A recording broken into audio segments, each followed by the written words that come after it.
you're gonna die never even trying to reach your full potential. This was the life that you were supposed to live, but you didn't try.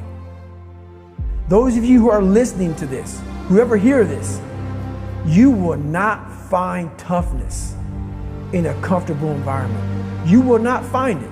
The only way you find it is to drown yourself in a position where you're just out of sorts. We all have two people. And I'm not saying you're crazy. We have the easy voice, which is that 20% telling yourself that I'm easy at 90% of my full potential, maybe 100% at that 20%. That's that voice that we all love. That's that very comfortable voice that's that mommy holding you saying it's going to be okay. Doesn't care how good you are, just loves you. Just loves you no matter how messed up you are in life. This other voice that we walk very far away from is the voice saying, hey man, you ain't doing shit. So we try to get this voice out of our head completely. And we live over here in this land. So what you have to do first is turn up this voice over here.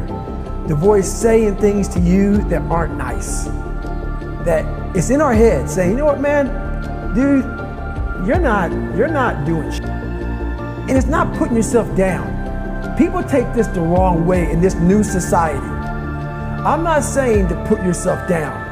I'm saying listen to the truth. And the truth isn't in the 20%. The truth is in this other part of your brain saying, look, man, you're wasting a bunch of percentage here. We have 80 more percent that we're not tapping into because in this other 80% is suffering, pain, failure, self-doubt, darkness, and then a whole bunch of light.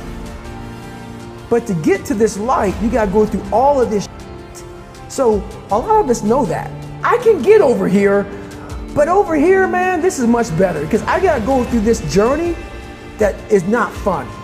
This from 20 to 100%, this in between is not fun. So we decide to live over here. So everybody goes, how do you do that? You know exactly how to do that. You know exactly, it's not a magic trick. There's nothing I talk about in that book that's a magic trick. It's all back down to a very primitive mindset of we just have to do. It's like breathing.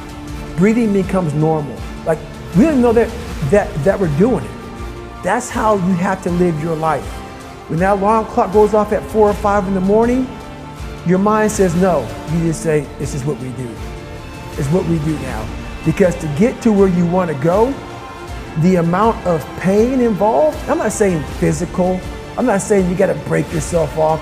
The amount of mental pain of how many times you're going to have to do something that you don't want to do to get to where you want to go is going to be, there's going to be more times you do something that you don't want to do than you are going to want to do. And that's your new norm. That's your new norm. So then it's like breathing. And then once you do this over and over and over again, it becomes like breathing. I don't want to live this lifestyle, but to get to the other side of this, I have to. So if you really want it, you realize what trying is and what trying is not. You're not working your butt off hard enough. You're not trying hard enough. We all think we're trying hard, but what are you gauging that off of? I talked to this one kid the other day. College is kicking my ass. I said, what are you gauging that off of? I go, are you trying? He goes, yeah, I'm trying my ass off. I'm studying hard. I go, what are you gauging trying hard off of? Well, in high school, I didn't have to try at all. And I made great grades. In college, I'm trying hard. You're trying hard compared to what you did in high school, which was it came easy to you. So your reality is something you created off of something easy. So you trying hard is 2 hours of studying. I'm gonna tell you a difference in trying hard and trying hard. Trying hard is something in your mind just doesn't stop. Where you know 2 hours isn't enough. When I was 297 pounds and I was fat as hell trying to be a Navy SEAL, the scariest thing in the world to me, even to this day, was that could have been the rest of my life. I thought then I was trying hard. That's the scariest thing in the world. I thought then 297 pound, working for Ecolab, spraying for cockroaches, making $1,000 a month. I thought that was me at my 100% potential. Come to find out, a few years later, I wasn't anywhere near that. 106 pounds less, graduated Navy SEAL training, went on to do all these other things. Looking back on that, that was me trying hard. That's why people gotta understand what is in us. We have no idea until we start trying hard. And I mean really trying hard, where you're obsessed with, hey, this is my new norm. This isn't always fun. It's not always meant to be fun. And that's when you know you're trying hard. I had this haunting voice in the back of my head. A lot of us have it. We just ignore it. And it was there for years. So I knew in the back of my mind that I could pull off this whatever. Whatever I wanted, I knew I could. But I was afraid of the work, because I wasn't gifted with brains. I wasn't gifted with God-given talent as far as like athleticism. So I knew to get to where I had to go, to be on the same playing field as these men, to even try out for this program, I knew the work was going to be something that I didn't want to even attack. So I would just put it off. But yet you did it. Because it haunted me. The voice in my head said, you know what, man, you're going to die never even trying to reach your full potential. I developed a reality that wasn't real. That's the thing we always do.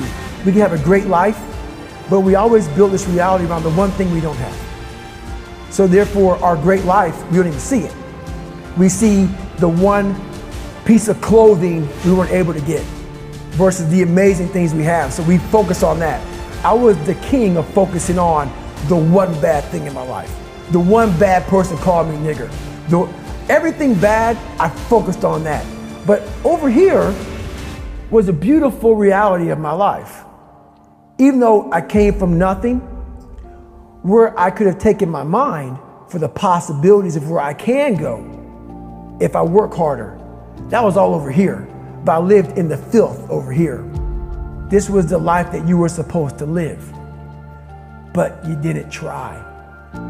Just by going to war with myself every day and putting these challenges and these goals and these obstacles, these insurmountable obstacles. So it wasn't about losing 106 pounds. Me losing 5 pounds was an accomplishment. Me losing 10 pounds and then 50 pounds. And then the more I did this, the more I gained confidence. And then the more I gained confidence, the more I realized, these Navy SEALs, man. These guys can't do what I'm doing right now. I had no coach, had no trainer, had no money. I didn't know how to lose weight. I had no knowledge of what I was doing. I was just working. I was just sacrificing. And then through that, all these different tools started coming up.